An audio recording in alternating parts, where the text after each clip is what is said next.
open this up like a glory thing. Yeah, anyway. We have just gotten back from Lancaster.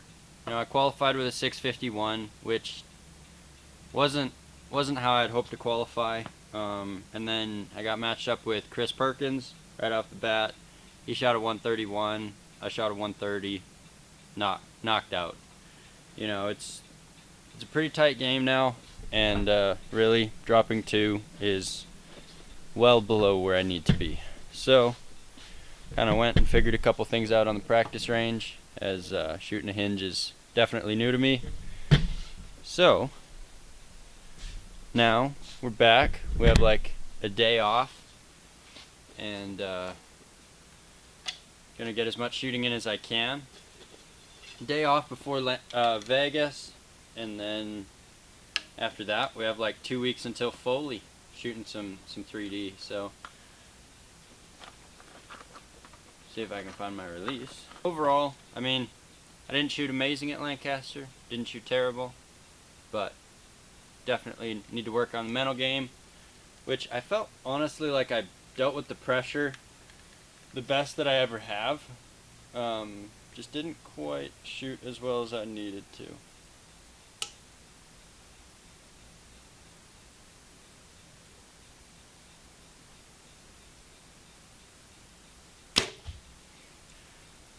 So, yeah, happens. I'm feeling good going into Vegas. Just kind of shooting a practice end, then I'll put up a fresh face, shoot a full 30. There's been a lot of people who have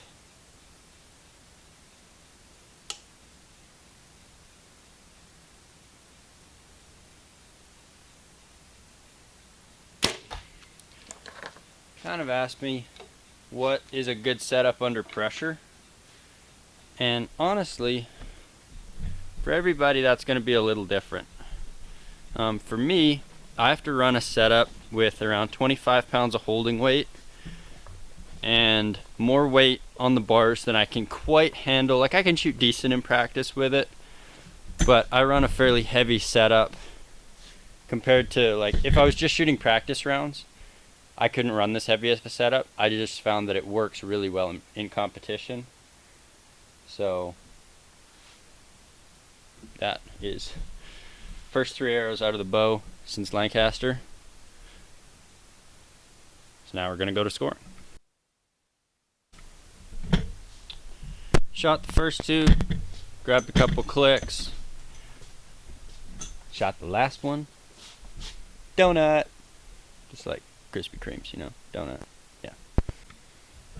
Right now I'm honestly just trying to figure out how to get a hinge to work for me under pressure, and so far I would say it's been a relatively good transition. You know, my first tournament, whoa, that was cool. I'm bouncing the tripod off his stuff right now. The first tournament was the Iowa Pro-Am, which I shot 60 X's on a blue face on the first day, and then a 300 with 26 X's on day 2, which normally, I mean, 26 X's is kind of like that borderline. If I shot 25, I'd be mad about it. If I shot 27, I'd be okay with it. So it's kind of like that. You're not sure to be happy or mad about it, but for first tournament with a hinge, I had to be all right with it, you know. Rushmore, I couldn't even barely stay at full draw without punching the trigger. I had such bad target panic. And you know, I can't really say that I developed it. I just happened to do it and it worked. So I had crippling target panic, like couldn't even look through the peep in Rushmore. And then I did something on Monday. And since then, I've yet to anticipate a shot since then. And once I can honestly say that it works, I'll kind of show everybody what I did. But until then, y'all are in the dark.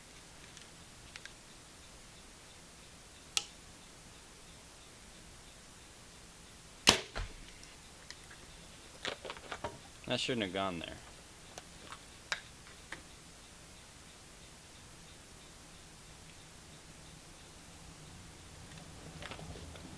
wonder what happened on that shot.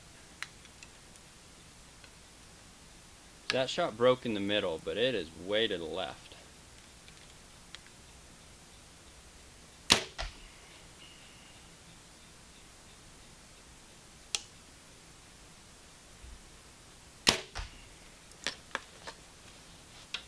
Gonna go check it out.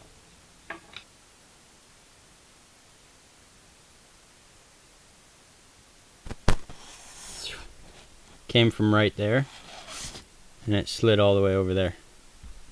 You can see where the first shot was, like first end, and then where that one is, but it must have hit something and slid over. So, yeah, I'm calling that an X, because that did hit in the X ring, but it kicked all the way out. So I'm just gonna move the target.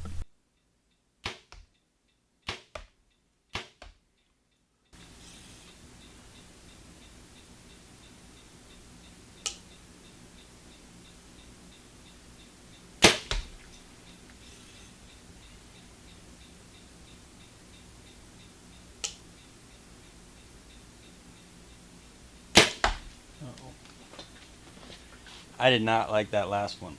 To me, it's neat. I mean, not to sound arrogant, but it's neat for me to be able to shoot as well as I do. Because I know how long it's taken me to get here, and it really, really makes me appreciate being able to have bad shots that still hit. You know, it takes a lot of work. That's why, like, I don't know, the better that I get as a shooter, the more respect that I have for everyone on that line. You know, just to be able to see guys shoot, you know, 30Xs consistently just gives me so much more of a respect. Now I know what it is. And you know what? It doesn't pay off for a long time. And it's just an art to watch guys shoot 30Xs consistently and make it look easy. It's not easy, that's for sure.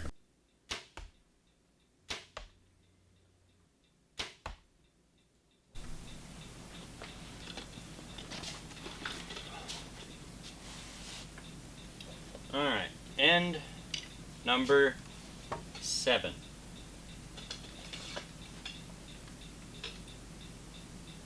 Starting to get tired, man. Traveling and shooting in the same day usually doesn't go super great. So I'm really shaky right now because I haven't eaten that much today, but oh well.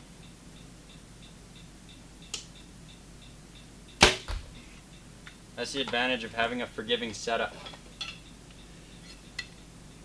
Being able to be super shaky and still hitting X's.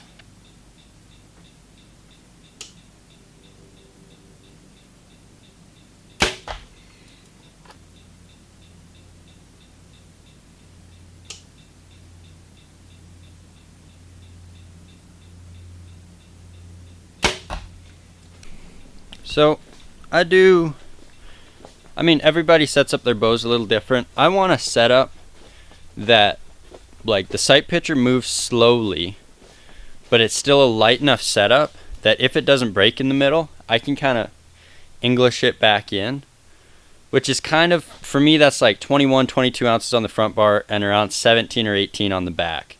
That usually gives me a slow enough sight picture so that it's generally moving slow enough so that I can, you know, feel comfortable. When my sight picture gets super fast, I just get nervous. But it's also a light enough bow that if it does break just outside, I can kind of push the arrow up because it's still light enough that I have control over the bow. So that is end number 7. So back to that arrow call that I made right at the beginning. So the rules on that arrow call where it like hit the X but it twisted out into the 9, the rule is you have to call the arrow where it lands. So if that happens in a competition, you're out of luck. You just shot a 9. But because it was in practice, I called it an X because it was a good shot. It went into the target weird, but I can obviously see that it was an X. So in practice, I would call that an X all day long because there's no point in punishing yourself in practice over a technicality, right? So I would rather be like, no, I shot a 30X game, which, I mean, I'm only at 21 X's so far. So we shot 7 ends. But over a simple technicality like that, in practice, I would never punish myself for that.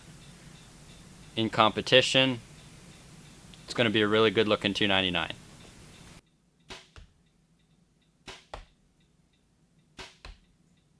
All right, now. It's a 27 diameter arrow. Now, if you recreated this line right there, once it focuses, you would be barely on the outside of that black line. So I'm gonna say that one would just barely be in, but like barely. If I was shooting a 26, that would be out. So far, not a super clean round, but you know, sometimes that happens. That one just kind of moved out, broke over there. Happens. Not every shot is going to be perfect, which is where your setup is what saves you. End number 9. Dun dun dun.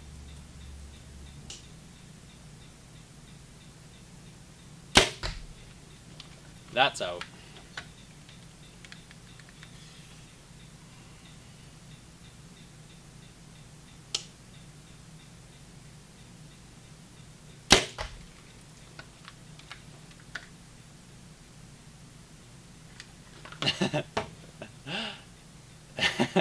Sometimes you shoot decent and sometimes you don't.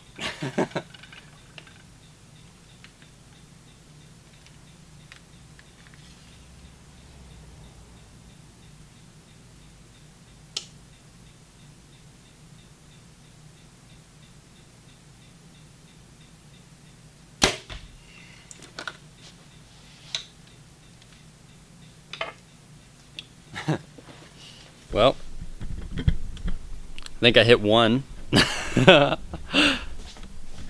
Like, not clean at all. That's way out.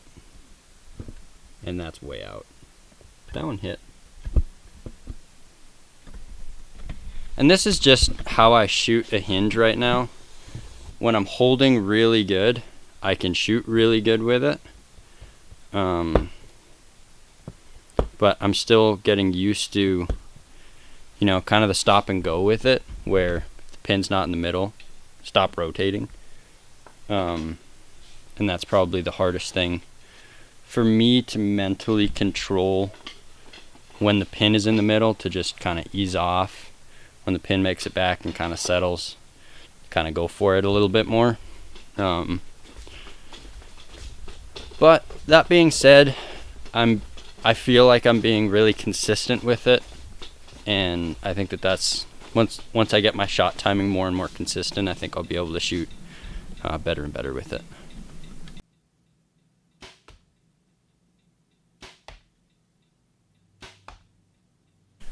Alrighty guys, last end.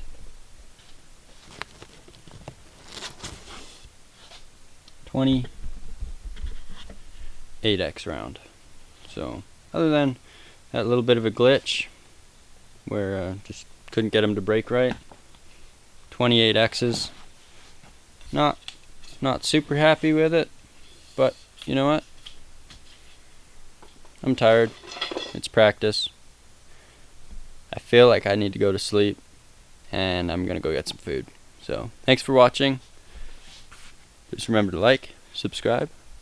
Catch you on the next one.